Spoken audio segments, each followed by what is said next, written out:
Waifu. In this video, I'm looking at the Tanchjim OLA in-ear monitors. Let's go.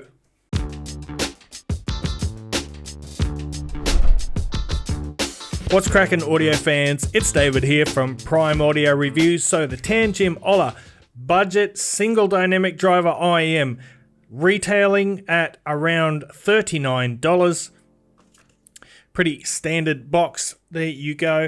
Now inside, I do like the fact that Tanchjim give you two sets of ear tips. It's nice to have some variety, and believe me, for this earphone in particular, this is it right here, ear tips are a game changer. I find these to be very finicky when it comes to fit, and I had to do a lot of tip rolling to get something that worked for me. I ended up with these red ones, which are rather large even for me and very soft, but that worked the best for me. Anyway, nice to see some variety of ear tips coming in the box. So here we are. I'll take those glowing red things off so we can get a proper look and they're not distracting. So detachable cable. The cable itself, I'll do this first. The cable itself is pretty nice. Silver plated copper, 2-pin connectors there, all pretty standard. You get a chin slider as well, so it's actually a fairly high quality cable for something in this price range. And then we've got the shells. So here are the shells. You've got aluminium face plates and acrylic housing. And one thing that's interesting about this earphone is the mesh on the nozzle cover there is actually specially treated, so they're supposed to be dust and waterproof, or water resistant at least. I haven't tested it, of course, but that's what it says on the box. Anyway, nice and small. They look as though they would be extremely comfortable. However, oh man, not so much, at least not for me. I found this sort of back edge of the faceplate to be a bit sharp, and it was digging into my ears, would become very uncomfortable after a fairly short amount of time. Your mileage may vary, but once I switched over to these ear tips, it helped alleviate the problem a lot. It seemed to move them out just a little bit, and that took the pressure off my ear.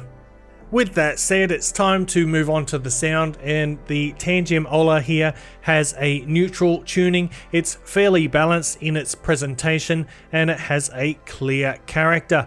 As soon as you start listening to this IEM, its clarity and uncolored nature become apparent. The overall tonality is what I call neutral bright, but take bright with a grain of salt because it doesn't really get there, only on very rare occasions. But driving this earphone is relatively easy. It does not require a powerful source or extra amplification.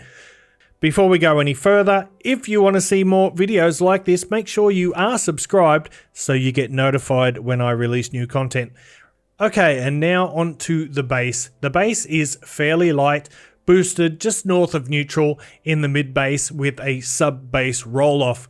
Elevating the bass is necessary here to prevent the overall tonality from becoming too bright. By doing this, the bass adds just enough warmth to create a fairly natural tone, while simultaneously steering clear of any bloat or smearing. A fast attack ensures tight control of the bass, and it's then rounded out by a natural decay. The result is an agile, textured bass that never interferes with or sullies the mid-range. It's likely to leave bass heads wanting more, particularly in the sub-bass. However, for the rest of us, OLA's bass is a sterling example of what can be achieved with a single dynamic driver. On to the mid-range now, and if I was to describe OLA's mid-range in one word, it would be clean. A combination of the reserved bass in conjunction with an upper mids and lower treble lift creates an open mid-range with excellent clarity.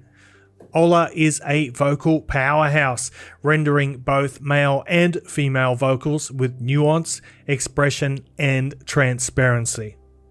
Female vocals really shine with vibrance and beauty. Male vocals have more clarity than richness, but they're still warm enough to sound natural, if not truly powerful. Instruments sound great too, although they could use just a touch more saturation for a truly accurate sound, but the upside of this leaner note size is a spacious mid-range with crisp transients and good instrument separation. And finally, the treble. The treble is crisp and energetic. It is, for the most part, non-fatiguing, although it can get a little bit splashy at a higher volume. The detail retrieval is slightly above average, and this earphone picks up small nuances that some warmer IEMs might gloss over. On some tracks, the treble voicing sounds just a tad thin, most notably with cymbal crashes, but I don't get any sibilance or sizzle from these earphones, so they're pretty safe in terms of treble tuning. Now, when it comes to the soundstage, that is one area where the OLA excels. It's not especially large or wide, but it feels like a very natural space. Furthermore, the OLA has some of the best stereo imaging you'll find in this price range. Positional cues are precise, making these earphones great for a budget gaming set. That is assuming that you get a good fit and they are comfortable for those longer gaming sessions. Let's do a couple of quick comparisons now, and we will start with the Moondrop SSR. And this is another single dynamic driver IEM, and it's another IEM that aims for a neutral tuning. It is a more demanding IEM and thus requires more driving power, so you really need a more powerful source to get the most out of this one. The SSR's bass isn't as forward or have as much impact as the OLA. Its mid-range is drier and leaner, giving it more of an analytical flavor in comparison to the Tanchjim. Some people will be sensitive to the SSR's 3 kHz peak, which brings the upper mids forward and in your face. The combination of its drier mid-range and boosted lower treble makes the SSR's tone brighter. It has better detail retrieval, but it doesn't sound quite as natural as the Tanchjim, and the OLA has better soundstage depth and much stronger placement and imaging. Next, we'll have a look at the HZ Sound Heart Mirror, and another single driver IEM, another one that goes for a fairly neutral tuning. The Heart Mirror has a slightly better sub-bass extension, and it gives you a little bit of extra rumble down low. It has a touch more body in the lower mid-range, plus extra upper mid-range lift. The Heart Mirror has a more upfront presentation and slightly denser mid-range notes. In comparison, OLA's mid-range has a blacker background, increased separation, and better spacing. The Heart Mirror's treble is more forward, particularly in the lower treble, resulting in a brighter tone and more detail. However, I find the OLA to be slightly more resolving overall.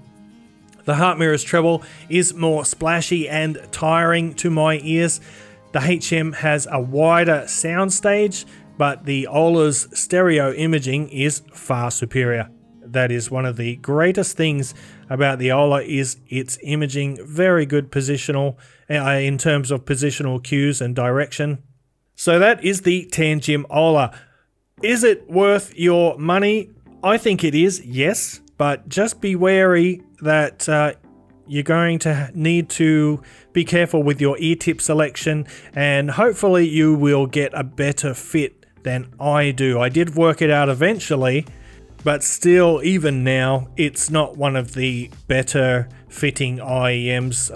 Like for instance, both the Heart Mirror and the Moondrop SSR, I both find exceptionally comfortable, whereas this one, it's a bit iffy for me. But apart from that, great sound. I think it has the best sound out of these three here, and I think it is one of the, in the top 5 for sure, maybe even the top 3 as far as sound tuning goes, under $50. Let me know what you guys think. Leave a comment down below. Have you heard the Tanchjim OLA, and are you going to buy one? Anyway, let's wrap it up. Thanks for watching. If you like this video, give it a thumbs up, Parfam audiophile style. If you're new to the channel and you want to see more content like this, make sure you are subscribed. And until next time, see you later.